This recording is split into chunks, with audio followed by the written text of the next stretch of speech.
அனைத்து இந்திய அண்ணா திராவிட முன்னேற்ற கழகத்துடைய நிரந்தர பொதுச் செயலாளர், வருங்கால முதலமைச்சர், விவசாயிகளுடைய பாதுகாவலர், புரட்சி தமிழர் ஐயா எடப்பாடி அவர்களுடைய ஆணைக்கிணங்க நம்முடைய மதுரை மாவட்டம் சோழவந்தான் சட்டமன்ற தொகுதியில் அமைந்திருக்கிற உலக பிரசித்தி பெற்ற ஜல்லிக்கட்டு நடைபெறுகிற அலங்காநல்லூரில் அமையப்பட்டிருக்கிற அலங்காநல்லூர் சர்க்கரை ஆலையினுடைய விவசாயிகள் மற்றும் தொழிலாளர்கள், மாண்புமிகு எதிர்க்கட்சி தலைவர், வருங்கால முதலமைச்சர் புரட்சி தமிழர் எடப்பாடியார் அவர்களுக்கு கவன ஈர்ப்பு கோரிக்கை மனு கொடுக்கின்ற இந்த முகாமை இந்த அலங்காநல்லூர் சர்க்கரை ஆலையினுடைய தலைவரும் ஒன்றிய கழகத்துடைய செயலாளரும் மரியாதைக்குரிய அண்ணன் ரவிச்சந்திரன் அவருடைய தலைமையில் விவசாயிகளும் தொழிலாளர்களும் அந்த கோரிக்கை மனுவினை வழங்கியிருக்கிறார்கள். அதை நேரிலே வந்து பெற்று நம்முடைய சோழவந்தான் முன்னாள் சட்டமன்ற உறுப்பினர், அனைத்துலக எம்ஜிஆர் மன்றத்துடைய மாநில துணை செயலாளர் அண்ணன் மாணிக்கம் அவர்களும், கிழக்கு தொகுதியினுடைய முன்னாள் சட்டமன்ற உறுப்பினரும், அம்மா பேரனுடைய மாவட்ட செயலாளரும், ஏனென்றால் இந்த மேலூர் கிழக்கு இந்த தொகுதியில் மேலூர் மண்ணின் மைந்தனாக அந்த பகுதியிலிருந்து தான் கரும்பு இந்த பகுதிக்கு அரவைக்கு வருகிற ஒரு சூழ்நிலையில் நம்முடைய முன்னாள் கிழக்கு தொகுதி சட்டமன்ற உறுப்பினர் தமிழரசன் அவர்கள் மற்றும் நம்முடைய பொறுப்பாளர்கள் எல்லோரும் நேரில் அந்த விவசாயிகளை சந்தித்து அவருடைய குடும்பத்தார்களை சந்தித்து பலமுறை இங்கே போராட்டம் நடைபெற்றிருந்தாலும் கூட அதற்கு மாண்புமிகு எதிர்க்கட்சி தலைவர் அவர்களுடைய ஆதரவை நாங்கள் நேரில் இதே இடத்துல தெரிவித்திருக்கிறோம். இருந்தபோதும் இந்த அரசு செவிசாய்க்கவில்லை. சட்டமன்றத்திலும் நாங்கள் கோரிக்கையாக மாண்புமிகு எதிர்க்கட்சி தலைவர் முன்னாள் முதலமைச்சர் ஐயா எடப்பாடி அவர்கள் அரசின் கவன ஈர்ப்பு தீர்மானத்தை கொண்டு வந்தபோது அரசு நடவடிக்கை எடுக்கிறோம் என்று சொன்னார்கள். ஆனால் இதுவரை இந்த ஆலை திறப்பதற்கு வழி காணவில்லை. இந்த அலங்காநல்லூர் சர்க்கரை ஆலையை பொறுத்தளவில் ஒரு காலத்திலே தென் மாவட்டத்தில் கரும்பு விவசாயிகளுக்கு ஆபத் பாந்தவனாக வரப்பிரசாதமாக விளங்கி வந்த ஆலை தான் இந்த ஆலை தற்போது மூடப்பட்டிருக்கிறது. தமிழ்நாட்டிலே உள்ள கூட்டுறவு ஆலைகளிலே மிகப்பெரிய ஆலை இந்த அலங்காநல்லூர் சர்க்கரை ஆலை. கடந்த காலங்களிலே ஆண்டுக்கு 2000 ஏக்கர் கரும்பு ஆலையிலே பதிவு செய்யப்பட்டும் இவற்றை அறுவடை செய்கிற போது கிட்டத்தட்ட 70,000 டன் கரும்பு கிடைக்கக்கூடிய ஒரு சூழ்நிலையிலே, அதே போல பதிவு செய்யப்படாத கரும்பு 1.5 லட்சம் டன் கிடைக்கக்கூடிய வாய்ப்பும் இருந்தது. அதோடு பிற ஆலைகளில் இருந்தும் அரவைக்கு தயாராக கரும்பு கிடைத்து கொண்டு இருந்தது. இந்த சூழ்நிலையில் தான் அரவைக்கு கரும்பு இல்லை என்று சொல்வது அரசினுடைய அபத்தமான செயலாக பார்க்கப்படுகிறது. பொதுவாக இது போன்ற கூட்டுறவு நிறுவனங்கள் தொடர்ந்து செயல்படுவதற்கு அரசு அதற்கு உதவி செய்ய வேண்டும். ஏனென்றால் இதை அரசு லாபம் ஈட்டும் தொழிலாக மட்டும் பார்க்காமல் விவசாயிகளுடைய வாழ்வாதாரமாக இதை பார்க்க வேண்டும். இது போன்ற ஒரு ஆலையை மீண்டும் உருவாக்குவது சாதாரணமானதல்ல. தென் மாவட்டங்களிலே சர்க்கரை ஆலைகளே இல்லாத காலத்தில் 1963 தொடங்கப்பட்டதாக வரலாறு சொல்லப்படுகிறது.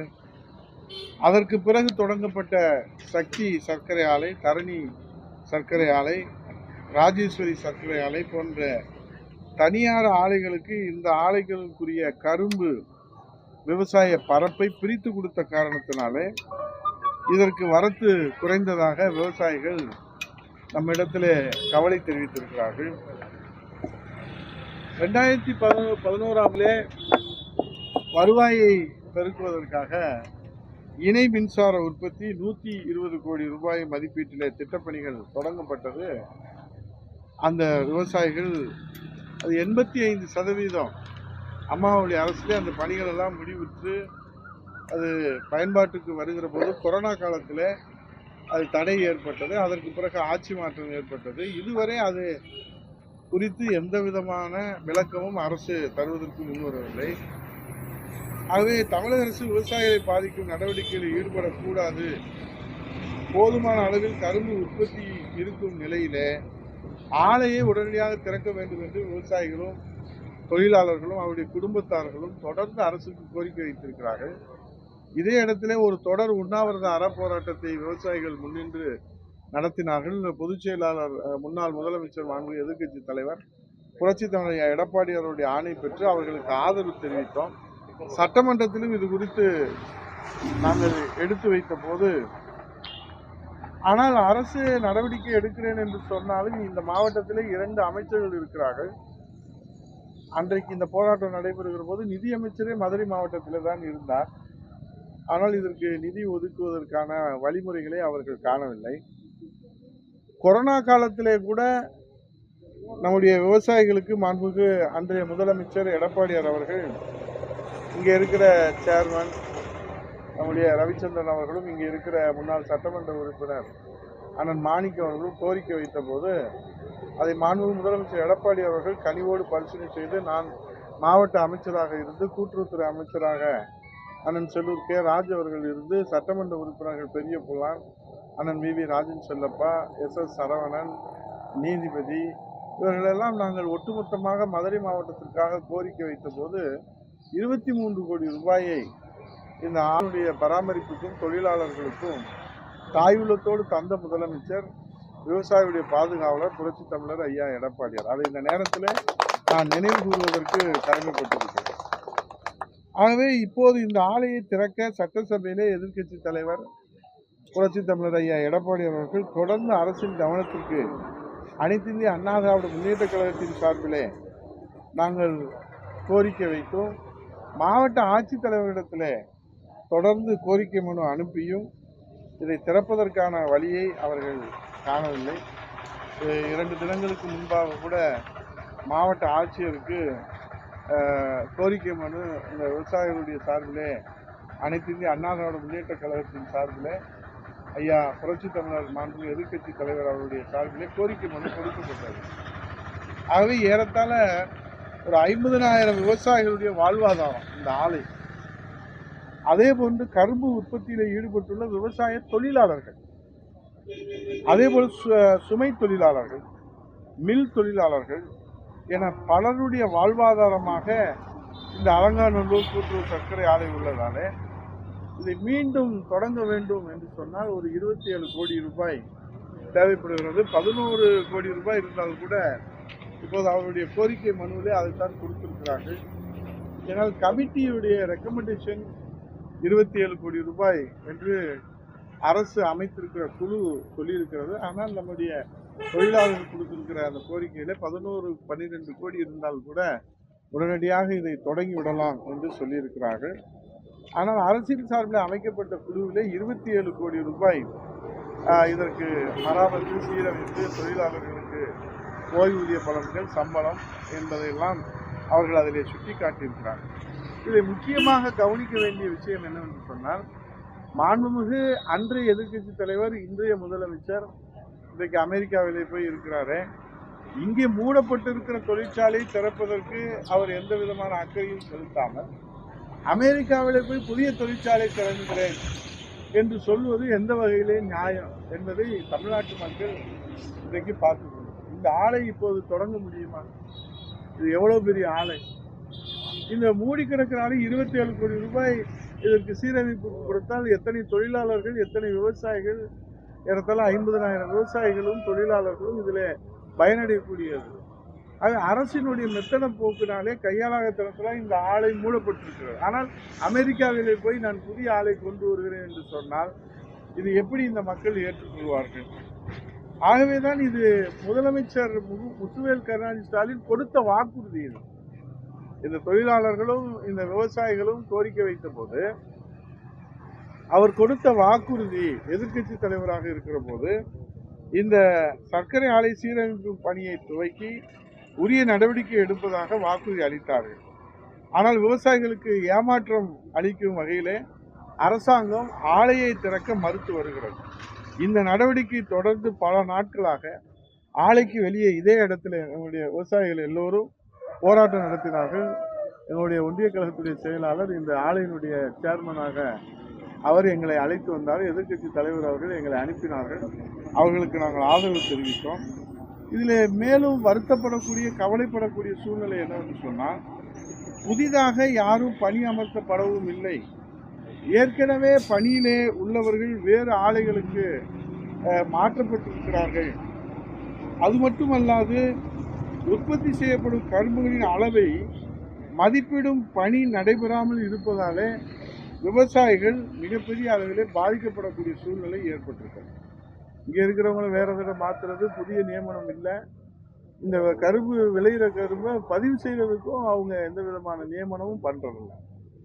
கடந்த காலங்களிலே அலங்காநல்லூர் கூட்டுறவு சர்க்கரை ஆலையில், ஏன்னா இப்போ நாங்கள் இதை சொன்ன உடனே என்ன செய்வாங்க, அவங்க ஆட்சியில் என்ன செஞ்சாங்கன்னு கேட்பாங்க, நிச்சயமாக கேட்பாங்க. அதுக்காக தான் நான் சொல்கிறேன், சர்க்கரை ஆலை 1,00,000 டன் கரும்பு அரவை செய்து 95,000 குவிண்டால் சர்க்கரை உற்பத்தி செய்ய இலக்கு நிர்ணயிக்கப்பட்டு, குறிப்பாக 2017-18 நான் ஒரு உதாரணத்துக்கு ஒரு ஆண்டினுடைய இதை நான் சொல்கிறேன். அம்மாவுடைய ஆட்சியில் புரட்சித் தலைவர் ஐயா எடப்பாடியார் முதலமைச்சராக இருக்கிற போது 17-18 அரவை பருவத்தில் 30,000 டன் வரை கரும்பு அரவை செய்யப்பட்டு 34,000 குவிண்டால் சர்க்கரை உற்பத்தி செய்யப்பட்டது. அதைத் தொடர்ந்து 2018-19 100 ஏக்கர் அளவுக்கு கரும்பு 2100 ஏக்கர், அதாவது இலக்கை நிர்ணயித்து அதற்கு ஏற்ற வகையில், வெறும் இலக்கை மட்டும் நிர்ணயிக்கிறது இல்லை. இப்போ 2100 ஏக்கர் அப்படின்னு நம்ம சொன்னோம்னா அதற்கு என்னென்ன நடவடிக்கைகளை அரசு செய்யணும், வெறும் இலக்கு மட்டும் நிர்ணயிக்க முடியாது. அந்த பகுதிகளில் இப்போ இலக்கு 2100 ஏக்கர் அப்படின்னு சொன்னால் 60,000 டன் பதிவு செய்யப்படாமல் உள்ள கரும்பு 10,000 டன் அரவைக்கு எடுத்துக்கிறோம் நம்ம. இது போக பெரம்பலூர், தஞ்சாவூர் சர்க்கரை ஆலையிலிருந்து ஒரு 30,000 டன்னு கரும்பு அன்னைக்கு எடுத்து 1,00,000 டன் கரும்பு அரவை செய்து 95,000 குவிண்டால் சர்க்கரை உற்பத்தி செய்யும். அடுத்த ஆண்டில் 2.5 இலக்கு. மீண்டும் சொல்லுகிறேன், இந்த இலக்கை அடைவதற்கு கரும்பு உற்பத்தி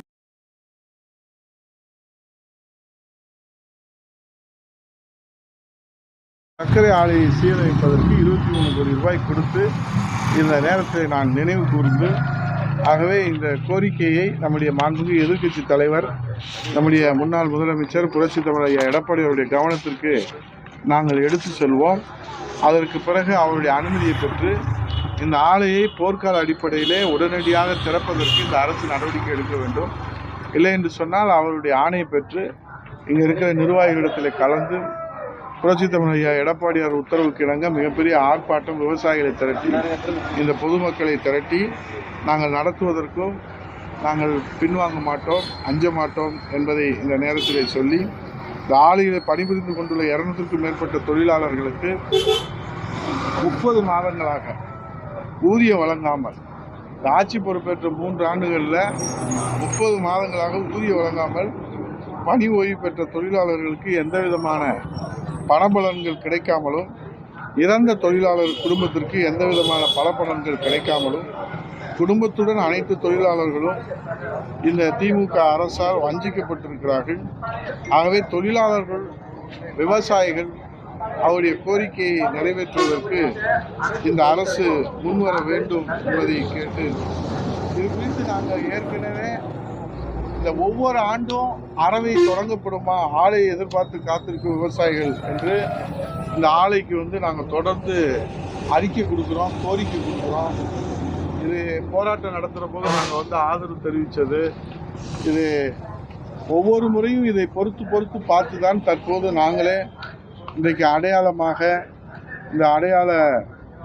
இந்த போராட்டத்தை முன்னெடுப்பதற்கு முன்னோட்டமாக இதெல்லாம் நாங்கள் கொடுத்த அறிக்கை, ஊடகங்களில் வெளியான விவரம். ஆகவே அரசு இதில் செவிசாய்க்க வேண்டும் என்பதை கேட்டு, புரட்சித் தலைவர் எடப்பாடி ஒரு ஆட்சி காலத்தில் 5 முறை வேளாண் உற்பத்தியிலே கிருஷிகர்மா விருது பெறப்பட்டிருக்கிறது. அப்போ இதில் என்ன வேதனையின் உச்சம் என்னன்னா, நம்முடைய அமெரிக்காவில் நடக்கிற அந்த முதலீட்டாளர்கள் மாநாட்டில் ரூபாய் 900 கோடிக்கு ஒப்பந்தம். தமிழகத்தினுடைய நிதி நிலைமை எவ்வளவு மோசமாக இருக்கிறது என்பதை உங்களுக்கு இந்த சப்ஜெக்ட் புரியும்னு நினைக்கிறேன். அமெரிக்காவில் போய் நம்ம முதலமைச்சர் வெடிகுண்டு புரளி அவர் போன விமானத்தில் அதிர்ச்சி அளிக்கக்கூடிய செய்தியாக இருந்தது. ஆனால் இப்போ அவங்க போய் அவர் 900 கோடி முதலீடு ஈர்த்திருப்பதாக எல்லா பத்திரிகைகளும் இன்றைக்கு தலைப்பு செய்தியாக இருக்கிறது. ஆனால் இதில் கவனிக்க வேண்டியது என்னவென்று சொன்னால், திமுகவினுடைய நாடாளுமன்ற உறுப்பினர் ஜெகத் ரட்சகன் அமலாக்கத்துறைக்கு செலுத்த வேண்டிய பெனால்டி அபராத கட்டணம் 908 கோடி. அவர் முதலீடு அமெரிக்காவில் போய் முதலீடு அவர் பெற்றிருக்கிறதாக அரசு செய்தி குறிப்பில் 900 கோடி. அவருடைய கட்சியை சேர்ந்திருக்கிற திமுக நாடாளுமன்ற உறுப்பினர் ஜெகத் ரட்சகன் அவர்கள் அமலாக்கத்துறை 908 கோடி. அப்போ தமிழ்நாட்டினுடைய கஜானா வருவாய் கவலைக்குரியதாக இருக்கிறது. திமுகவுடைய கஜானா இப்போது அதிசயத்தக்க வகையில் உயர்ந்திருப்பதாக இந்த 2 செய்திகளையும் பத்திரிகைகளை பார்த்து தமிழ்நாட்டு மக்கள் விவாதித்துக் கொண்டிருக்கிறார்கள். ஏன்னா ரிசர்வ் பேங்க் ஆஃப் இந்தியாவுடைய விதிமுறையை மீறி இருக்கிறதுனால அதனுடைய அனுமதி பெறாமல் எங்கள் சிங்கப்பூரில் இலங்கையில் முதலீடு செய்திருக்கிறதா சொல்கிறாங்க. அது ஒரு புறத்தில் இருக்குது. இப்போ வெளிநாட்டில் போய் அவர் முதலீடை கொண்டு வந்து இந்த தமிழ்நாட்டை வளர்ச்சி பெற வைக்கணும் முயற்சி இருக்கிறார் ஒரு முதலமைச்சர். அவர் அதை செய்ய வேண்டிய கடமை. அதே நேரத்தில் இந்த மூடி கிடக்கிற ஆலையை, இதற்கு கூட்டுறவு ஆலை என்பது மிகப்பெரிய ஆலை, இதை திறப்பதற்கு இந்த 3 ஆண்டுகளாக போராடிக்கிட்டே இருக்கோம். இதை வருவாய் பெருக்குவதற்கு 2011 நாங்கள் இணை மின்சாரம் தயாரிக்கிற திட்டம் கொடுத்தோம். 85% முடிஞ்சு. கொரோனா வந்த காலத்தில் அதை நிறுத்தி வைக்கப்பட்டது. எல்லா ஆலையும் மூடும்போது தான் இந்த ஆலை மூடணும். அதையே காரணமாக வச்சு இப்போ வந்து திறக்கிறதே இல்லை. அப்போ இந்த தொழிலாளருடைய வாழ்வாதாரம் என்ன ஆகுது? அப்போது வேலை வாய்ப்பு கிடைக்கும்னு சொல்கிறது, அவர் சொல்கிறதுல உண்மை இருக்கா என்பதை மக்கள் இன்றைக்கு சிந்திக்கக்கூடிய ஒரு சூழ்நிலை ஏற்பட்டிருக்கிறது. ஆகவே இதையெல்லாம் மக்கள் உன்னிப்பாக கவனித்து கொண்டு இருக்கின்றார்கள். வெளிநாட்டு முதலீடு, அந்நிய முதலீடை கொண்டு வந்து தமிழ்நாட்டை நாங்கள் வளர்க்கப் போகிறோம் என்று சொல்லுகிற மாண்புமிகு முதலமைச்சர் அவர்களே, உங்கள் கவனத்திற்கு இந்த அலங்காநல்லூர் தேசிய கூட்டுறவு சர்க்கரை ஆலை மறுசீரமைப்பு செய்து திறத்து, ஏன்னா இது போன்ற ஒரு ஆலை இனிமேல் இந்த அரசு உருவாக்க முடியாது. தென் தமிழ்நாட்டுக்கு ஆபத் பாந்தவன் வரப்பிரசாதமாக இருக்கக்கூடிய ஆலை. ஆகவேதான் விவசாயியுடைய பாதுகாவலராக இருக்கிற புரட்சித் தமிழர் ஐயா எடப்பாடி அவர்கள் இந்த ஆலையை மறுசீரமைப்பு செய்வதற்காக 23 கோடி ரூபாய் இந்த சட்டமன்ற உறுப்பினரும் சேர்மனும் கோரிக்கை வச்சாங்க. அதை நாங்கள் மாவட்ட அமைச்சராக பெற்று கொடுத்தோம். இப்போ 1 பைசா தர மாட்டாங்க. கமிட்டி பரிந்துரை செய்திருக்கிறது 27 கோடி ரூபாய் கொடுக்கணும், அதையும் தர மாட்டாங்க. இது தரணும் என்று இன்றைக்கு அடையாளமாக இந்த ஆலையின் முன்பு பொதுமக்களையும் விவசாயிகளையும் தொழிலாளர்களையும் அவருடைய குடும்பத்தையும் சந்தித்து அவர்களுக்கு பொதுச் செயலாளருடைய கவனத்தில் நாங்கள் எடுத்து செல்கிறோம் என்கிற உறுதியை நாங்கள் வழங்கியிருக்கோம்.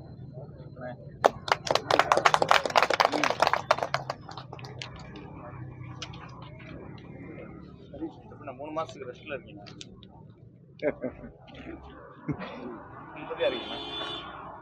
இல்லை அவரை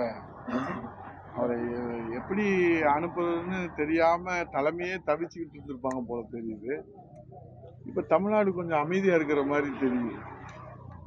இப்போ பொறுப்பேற்றிருக்கிறவர் ஒரு அனுபவம் வாய்ந்த, ஒரு நீண்ட நெடிய ஒரு அரசியல் அனுபவம் வாய்ந்த, ஒரு அரசியல் பண்பாடு நாகரிகத்தை எல்லாம் முழுமையாக உள்வாங்கிய ஒரு தலைவரை இன்றைக்கு ஒருங்கிணைப்பாளராக, தலைவராக அந்த குழுவை, அதில் துணைத் தலைவர், பொருளாளர், நம்ம மதுரையில் இருக்கக்கூடிய பேராசிரியர் கூட அதில் இடம்பெற்றிருப்பது, இது உண்மையிலேயே பாரதிய ஜனதா கட்சி தொண்டர்களுக்கு முதலிலே சுதந்திரம் கிடைத்திருக்கும் என்று எல்லோரும் பேசுகிறாங்க. எங்களுக்கு தெரியல, அதை பற்றி எல்லோரும் பேசுகிறாங்க. முதல்ல நல்ல முறையில் வந்து, ஏன்னா தமிழ்நாட்டில் நிறைய பிரச்சனைகள் இருக்கு. முதல்ல பிரச்சனை என்னன்னா, கல்விக்கு கூட நிதி வாங்க முடியாத, கையாளாகாத ஒரு நிலையை நாம் பார்த்தோம்.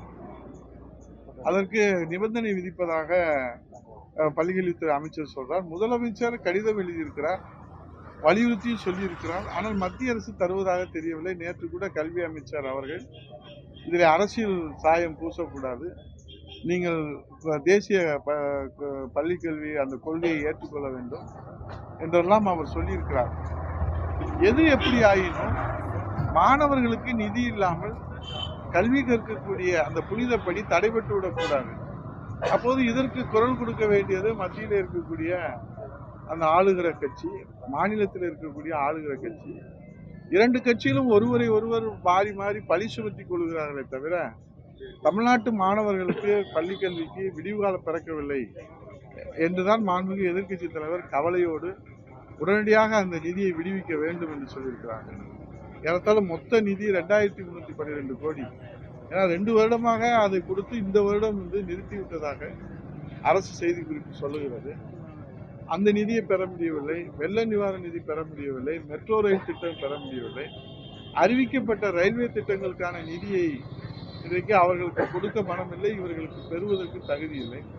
40 நாடாளுமன்ற உறுப்பினர்கள் இருந்தும் தமிழ்நாட்டுக்கு ஒரு பைசா கூட பட்ஜெட்டில் நிதியை ஒதுக்குவதை பெற முடியவில்லை. இவ்வளவு பிரச்சனைகள் தமிழ்நாட்டில் இருக்கிற காரணத்தினால புதிதாக பொறுப்பேற்றிருக்கிற தலைவர் அவர்கள், தென் மாவட்டத்தை சேர்ந்தவர் எச். ராஜா அவர்கள் நீண்ட நெடிய அனுபவம் உள்ளவர், அரசியல் பண்பாடு நாகரிகமாக உள்ளவர்.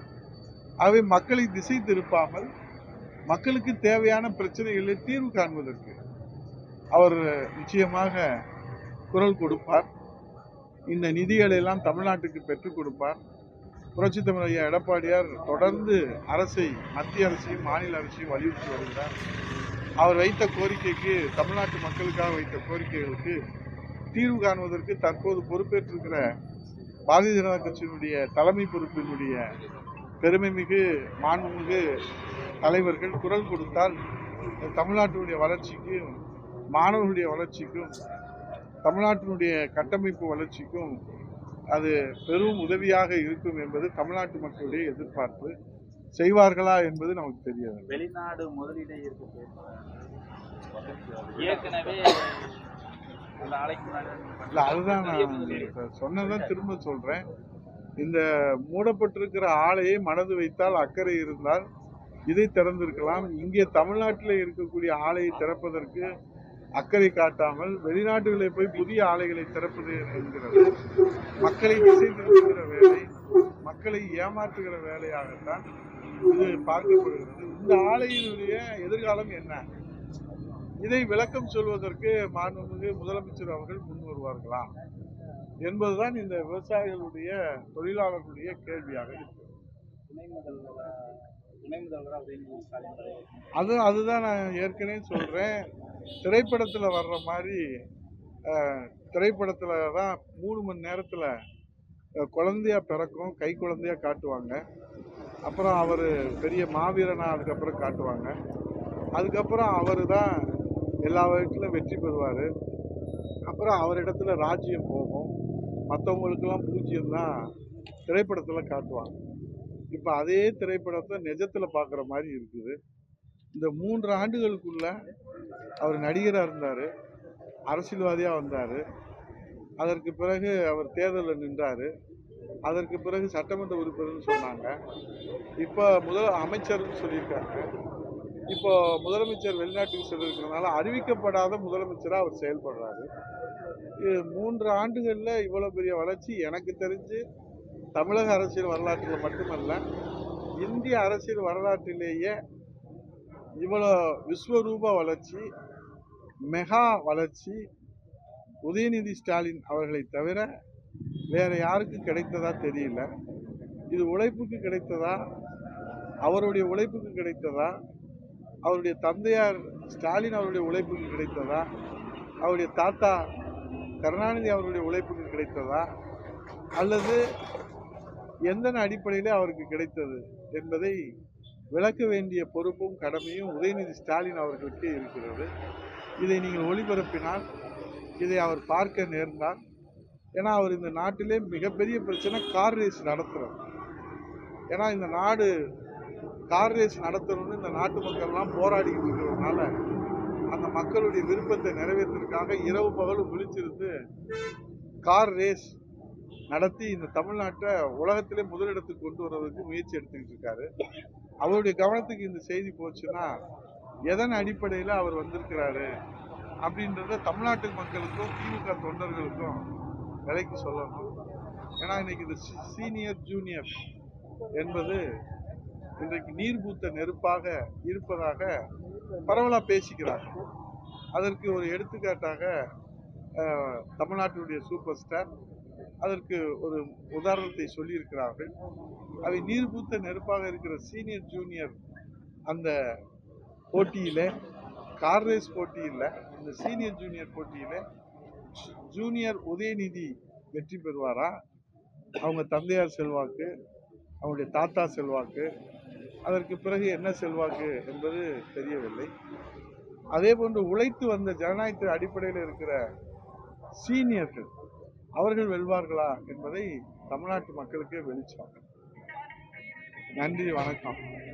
நாங்கள் இந்த அடையாளமாக இந்த தொழிலாளர்களோடு சேர்ந்து எங்கள் புரட்சி தமிழர் ஐயா எடப்பாடி அவருடைய கவனத்திற்கு இந்த பிரச்சனையை தீர்வு காண்பதற்கு சட்டமன்றத்தில் எழுப்புவதற்கு நாங்கள் இந்த மனுவை பெற்றோம்.